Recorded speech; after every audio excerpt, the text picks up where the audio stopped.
Good afternoon, Southminster scholars. The Trial of Sir Thomas More. St. Thomas Becket of Canterbury and Sir Thomas More have much in common, though they lived 500 years apart. Both were very intelligent men, raised by the English king to positions of great influence, power. Both ran afoul of the king for refusing to publicly assent to the king's control over the church. Becket was murdered in Canterbury Cathedral in 1170.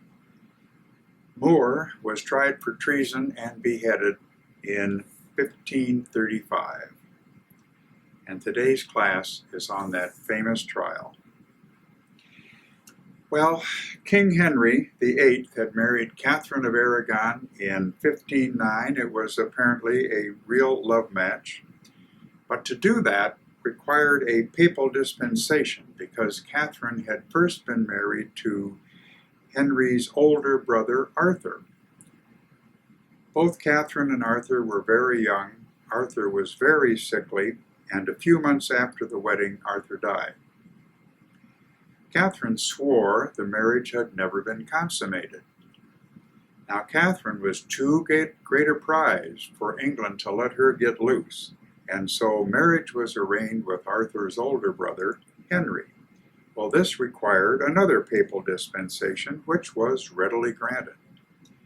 But in the 17-year marriage, Catherine had only one child, Mary, who would later become Queen Mary. Henry felt he must secure a son and an heir to maintain the Tudor dynasty on the throne. Also, his eyes had fallen on Anne Boleyn, a lusty busty, and wisely refused her favors for the king without marriage. And this headstrong quality probably further inflamed Henry's ardor to have her and to sire a son, since the woman was held at fault if only daughters were born. Well, thus began the king's great matter, how to get his marriage to Catherine annulled. Catherine wouldn't cooperate. The Pope was reluctant to overturn what now were two papal dispensations. And Catherine was the daughter of King Ferdinand of Isabella and Aragon, and Queen Isabella of Castile, and these were two crucial supporters for the papacy during the Protestant revolt. Well, Sir Thomas More had risen to become not just secretary, but Henry's closest advisor and indeed High Lord Chancellor. So what got him beheaded? I'll let Professor Linder lead us through the torturous story of how Henry finally got free from his long marriage to Catherine, how he forced his way into becoming supreme head of the English Church, and then forced the Church to grant him the annulment he needed to marry Anne. Watch for Thomas More's resignation in protest against this episode. Watch for More's refusal to attend the coronation of Queen Anne. Watch for the increasing pressure on More to give public assent to all of this. Watch for how his refusal would lead to the now famous trial. Watch for the fascinating trial itself, the 4 charges that were levied against More, and his masterful defense against all of them. Watch for the quick guilty verdict and the even quicker sentence of the court to be disemboweled, drawn, and quartered after he'd been hanged. Watch for Henry's kindly commuting the sentence to be simple beheading. And watch finally for More's last words, which still echo down the hallways of history.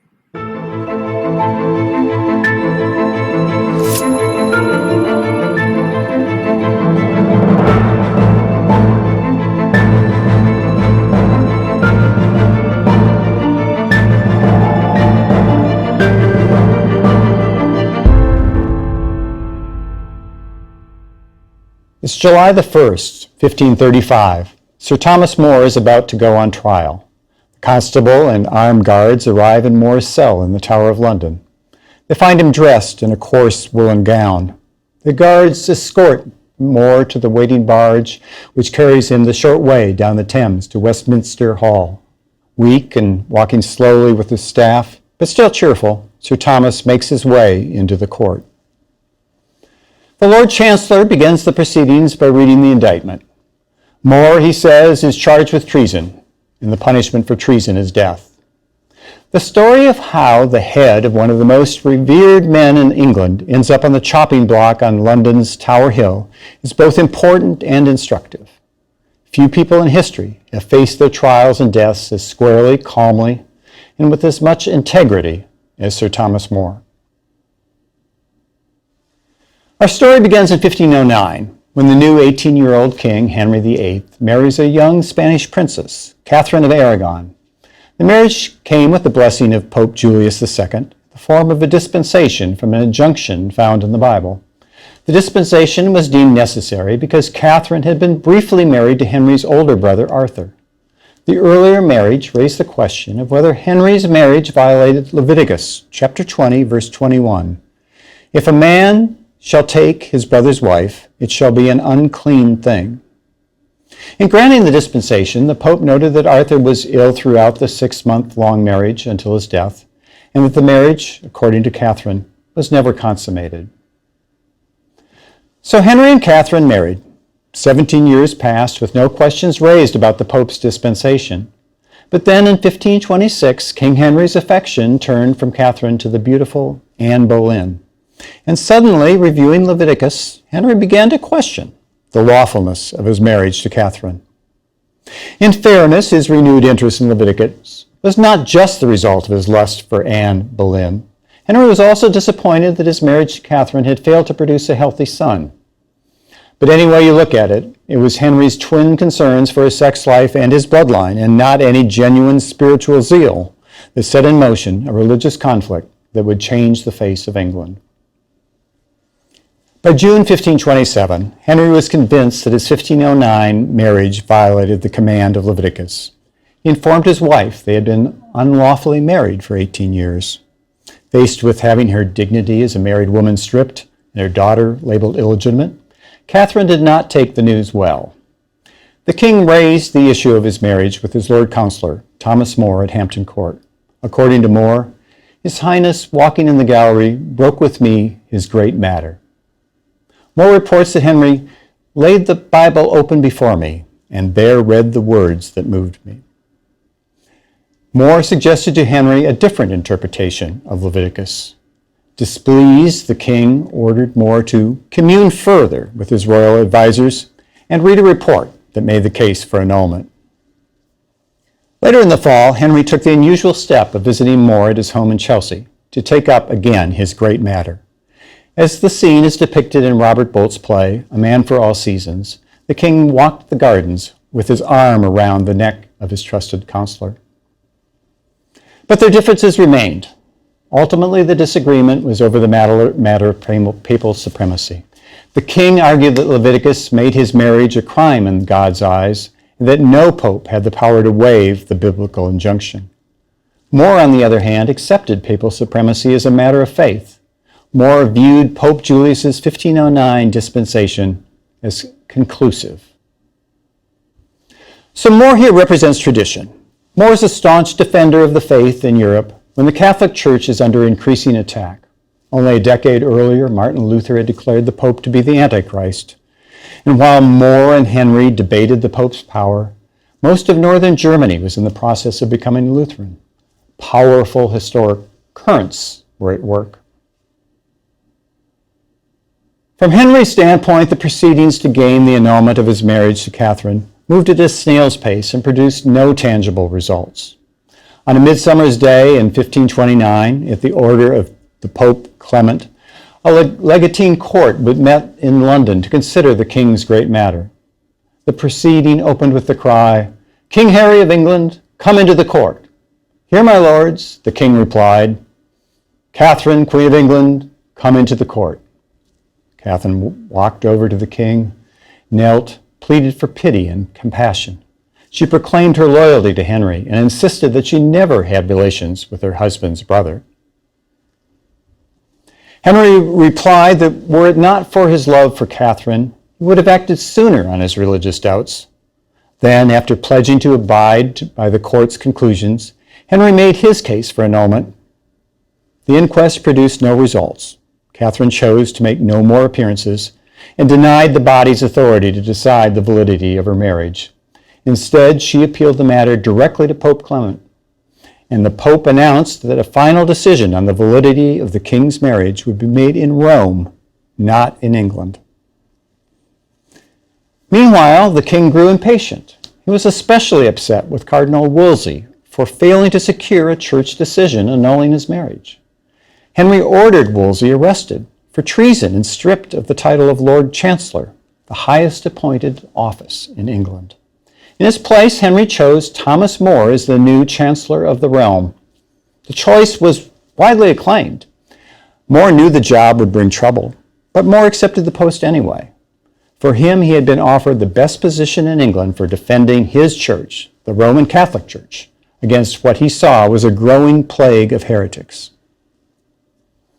Now, we should pause here to note that More was a man of intelligence and conviction, but he was no champion of tolerance. During his tenure as chancellor, he banned heretical texts, searched the home of suspected heretics, and prosecuted and even burned persons who had, in his judgment, undermined church authority. In 1530, King Henry VIII mounted a full-court press to get his marriage annulled. He recruited a scholar to write a treatise demonstrating the unlawfulness of his marriage. He pressured the faculties of England's universities to issue declarations supporting his annulment. He got lords and prelates to write letters to Pope Clement pushing his cause. Then, in the fall, Henry issued a proclamation that prevented enforcement of any papal bull inconsistent with his own view on his marriage's lawfulness. Now, this amounted to a direct attack on Vatican authority, and it did not sit well with Thomas More. More expressed his disagreement with the king's proclamation. But Henry had a key supporter for his criticism of the Vatican in Thomas Cromwell. Cromwell, a member of the king's inner circle, pushed the king's view that the law of the realm should trump ecclesiastical law. Cromwell was cunning, cynical, intelligent, ambitious, and resourceful, a worthy nemesis for More. Now, history has not been especially kind to Cromwell, but it is quite likely that his efforts to support Henry in his position prevented mass bloodshed. Cromwell's pragmatic nationalistic politics were almost certainly a better fit for the time than More's campaign to preserve the old medieval order. In insisting that English law was supreme to what More called God's law, Cromwell helped pave the way for an England that could map its own destiny. And in the process, he also eliminated Rome's annoying drain on England's economy. In any event, in 1531, an impatient King Henry summoned the clergy of England to Westminster. He demanded that the convocation issue a statement recognizing him as the sole protector and supreme head of the English church and clergy. After a heated debate and the insertion of the phrase, "so far as the law of Christ allows," into the draft, the bishops issued the statement. In July, Henry and Catherine separated, and by late the following year, Anne Boleyn was pregnant. In early 1533, Henry and Anne secretly married. While the king and Anne Boleyn shared a bed, Henry's advisors pressured Rome and domestic opponents of his annulment. Thomas Cromwell presented a bill to the Parliament that denied payments to Rome, payments that had been levied on every diocese in return for papal consecration of new bishops. The bill also transferred powers of the church to Parliament and limited the authority of the church and of Thomas More to arrest and punish heretics. Thomas More could not stomach the assault on his authority to pursue heretics. But the last straw for the Lord Chancellor of the realm was the decision of the English clergy to submit to Henry's demand and accept that all ecclesiastical law required royal consent. In effect, the clergy had made Henry the head of the Church of England. The day after clergy's action, More submitted his resignation. In the garden of York Place, More handed Henry the Great Seal, concealed in a white leather pouch, and bowed. Henry accepted the seal and told More, "For your service you have done me, you will find me a good and gracious lord." The two men would never meet again. In April 1533, Parliament officially declared Henry's marriage to Catherine invalid. The Parliament proclaimed Anne Boleyn queen. But Thomas More, still serving as the king's counselor, did not attend Anne's coronation, which was a grand affair at Westminster Abbey. It was at that moment, according to More biographer Peter Ackroyd, that Henry hardened his heart against More. Henry now saw More as the greatest thorn in his royal side. Henry decided to remove More's stubborn opposition one way or another. Thomas Cromwell began his investigation of More. He first met informally with the prominent holdout. More denied participating in any conspiracy against the king. A month later, in letters to both Henry VIII and Cromwell, More reaffirmed his loyalty to the king. On the matter of Henry's marriage, however, More adhered to a policy of silence. His caution failed to stop the pressure from building against him. Commissioners of the king summoned More to a meeting in which they threatened him and called him a villainous servant. Apart from the threats and name-calling, however, they took no action. Meanwhile, Parliament enacted numerous bills proposed by Cromwell on the king's behalf. The Act of Annats provided that the church taxes should now go to the king, not to Rome. The Act of Succession declared Henry's marriage to Catherine void and established a line of succession through the children of Queen Anne. The Act also specified various new offenses to be treasonous, such as derogating the royal family. Most significantly for More, the Act also required of the king's subjects that they take an oath promising to support the whole effects and contents of the present Act. On April 12, 1534, soon after leaving church at St. Paul's Cathedral with his son-in-law William Roper, More was handed a summons to appear at Lambeth Palace the next day to take the oath of succession. More returned to Chelsea to spend with his family what he probably knew would be his last night as a free man. The next morning, More said farewell to his family at the front gate and boarded a boat for Lambeth with Roper and 4 servants. As they set off down the river, More was at peace with his decision. He told his son-in-law, "Son Roper, I thank our Lord the field is won." Arrived at Lambeth Palace, More asked to see the texts of both the oath and the Act of Succession. After reading the documents, More told the commissioners that while he would deny nothing contained in the oath, his conscience would not allow him to take it. He could not risk, quote, "jeopardizing my soul to perpetual damnation." The commissioners weren't sure how to handle More's refusal to take the oath. They sent More out of the room to wait while they discussed the matter. Summoned back, More refused a second time to take the oath, even after cajoling and threats of imprisonment. He also refused to elaborate on his reasons. More spent the remainder of the year in the so-called bell tower of the Tower of London. He used the time in his dimly lit cell to write a lengthy book called A Dialogue of Comfort Against Tribulation. In the book, he reminded himself to forgive his enemies and endure suffering without complaint. He also wrote comforting letters to his beloved daughter, Margaret. In November 1534, Parliament enacted new bills that spelled even more trouble for More. The Act of Supremacy declared Henry to be the supreme head of the Church of England. The Treasons Act made it a capital offense to maliciously wish, will, or desire by words or writing to deny members of the royal family their dignity, title, or name of their royal estates. After enactment of the new laws, Thomas Cromwell and the 4 other advisors to the king interviewed Thomas More at the Tower of London. The men told More that Henry demanded to know his opinion of the Act of Supremacy. More balked, saying that he didn't like to meddle in such affairs. The king might yet be merciful, More was told, if he would just acknowledge his consent to the act. But More was unmoved. His whole concern now, More told them, was to live the best possible Christian life. King Henry's determination to crush his remaining opposition hardened. Henry and the Pope were at odds. The Pope was threatening to excommunicate the king if he did not return to Catherine. Poking the bull further, the Pope made Bishop John Fisher, the most outspoken supporter of Catherine in all of England, the cardinal. Henry responded almost immediately, charging Fisher with treason. Fisher was convicted and executed. As Riley noted by historians, Fisher's head was off before his cardinal's hat was on.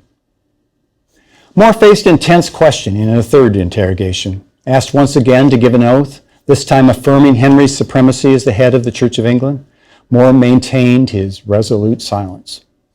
Cromwell tried a new tact. He sent Solicitor General Richard Rich to More's cell with instructions to remove his books and writing materials. And while More and Rich visited briefly in the Tower, a discussion took place about the king's role, or more likely did not take place. The question of what really happened, in fact, would become a key focus in More's later trial. Shortly after Rich's visit, More faced official investigators again in what amounted to a preliminary hearing to determine whether he had violated the Treason Act. 2 days later, the commission approved a 4-count indictment. More would go on trial for his life. So let's return to July 1, 1535, when Sir Thomas More made his way slowly into Westminster Hall, the scene of the trial. Although a jury of 12 men will have the final say, More understands that a verdict of guilty is inevitable. Were the jury to declare More innocent, they might face imprisonment themselves. The Attorney General opens the proceedings by reading the indictment. It consists of 4 charges. The Duke of Norfolk offers More a final chance to escape with his life. You will see now how grievously you have offended His Majesty. Yet he is very merciful, that if you lay aside your obstinacy and change your opinion, we hope you may obtain pardon and favor in his sight. More replies that he appreciates the offer, but, quote, I beseech Almighty God that I may continue in the mind I am in, through his grace, unto death. Seated in a chair because of his weakness, More attempts to answer each of the 4 charges. On the charge of opposing Henry's marriage, More freely admits that he had, according to the dictates of my conscience, told the king his true opinion. To do otherwise, he said, would have been to have basely flattered His Majesty and made himself a wicked subject and a traitor to God. Giving the king an honest answer when asked for can hardly be treasonous, More contends. The second charge against More is that he did not recognize the king as the supreme head of the church when questioned on the matter. More argues that no law in the world can punish any man for his silence. When told that his silence was an evident sign of the malice in his heart, More quotes a legal maxim that held that he that holds his peace gives consent. More adds, I assure you that I did not hitherto disclose or open my mind or conscience to any person living in the world. The third charge against More is that while in the Tower he wrote letters to Bishop Fisher, inciting him to violate the Treason Act. The letters in question, which officials claim Fisher burned, were not produced. More insists that his letters counseled no violations of law. More said that he merely advised Fisher to satisfy his own mind, whatever position that took him to on the matter of Henry's supremacy of the church. The fourth charge, which More called the principal crime objected against me, concerns his bell tower conversation with Richard Rich a few days earlier. The indictment alleges that More, responding to a hypothetical question posed by Rich, told his visitor that the Parliament had no more power to enact the act of supremacy than it did to pass a law declaring God not to be God. The court calls Solicitor General Rich to testify. Rich gives his account of the conversation, confirming the charge laid out in the indictment. More rejects Rich's testimony in no uncertain terms. He says that if Rich's version were in fact true, then I pray I may never see God's face. More's striking statement, given his intense and sincere religiosity, leaves little room to doubt, but that Rich was flat out lying. More adds that he is more concerned about Richard's perjury than he is about his own danger. He says that he had long regarded Rich as a liar, a great gamester, and no good name or character. How likely is it, More asked his accusers, that he would choose among all the people in the realm Richard Rich as the man to confide the secrets of my conscience? More's powerful answer to Rich's accusation prompts the Attorney General to call two other men who were present in More's cell at the time of the supposed conversation. He asks them to testify. Neither man wants to risk the king's ire, as they would if they refuted Rich's story, but they come close to supporting More's account. They testify that they were too busy stuffing More's books in a sack and carting them away to really have paid any attention to the conversation. The 12-man jury deliberates for scarcely a quarter of an hour before returning its verdict, guilty. As the Lord Chancellor is about to pronounce sentence, More interrupts to remind him that it is customary to allow defendants to speak prior to the imposition of sentence. More, finally, with nothing more to lose and free to speak his mind, tells his court that his indictment was grounded on a law repugnant to God. Further unburdening himself, More says that the Parliament lacks the authority to enact any law inconsistent with the teaching of Christ's universal Catholic Church. He adds that he thinks that the recently enacted laws violate the Magna Carta and the King's coronation oath. The Lord Chancellor breaks in to ask More how he reconciles his opinion with the fact that all the bishops, the universities, the most learned men of the kingdom found the act to be lawful. More responds that if one were to take account of all the views of Christendom, and not just England, his view would be favored by 10-1. Sentence is pronounced. More will be drawn on a hurdle through the city of London to Tyburn, and there to be hanged till he should be half dead. And then he should be cut down alive, his privy parts cut off, his belly ripped, his bowels burnt, his 4 quarters sit up over the 4 gates of the city, and his head upon London Bridge. More is led out of the court, an axe is carried before him, the edge towards him. The symbolism is obvious. More is escorted back to the barge and back down the Thames to the Tower of London.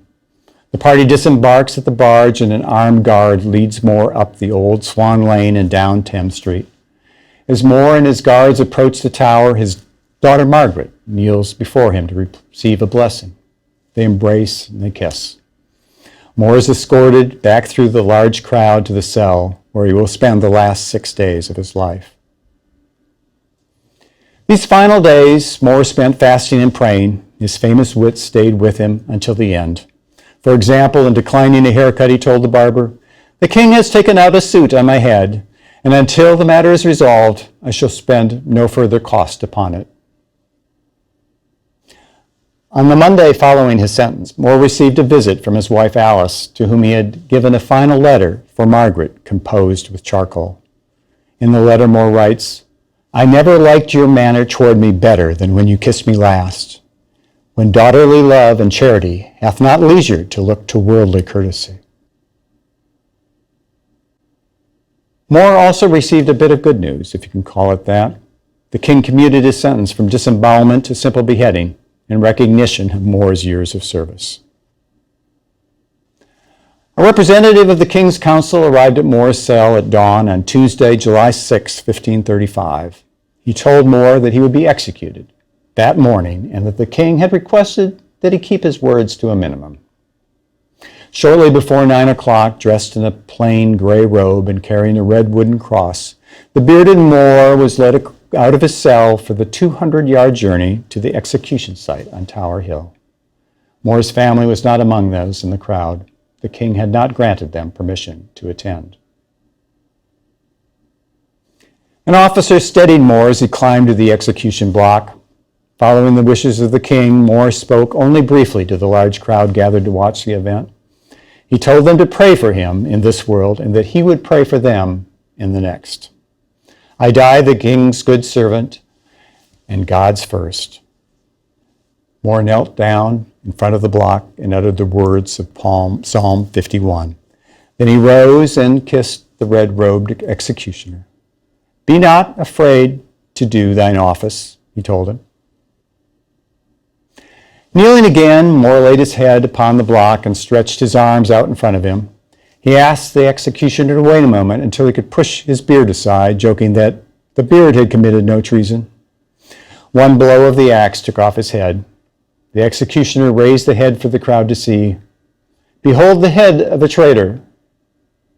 Lest anyone should suppose that traitors would be tolerated by English courts, More's head was then boiled, impaled on a pole, and positioned on London Bridge.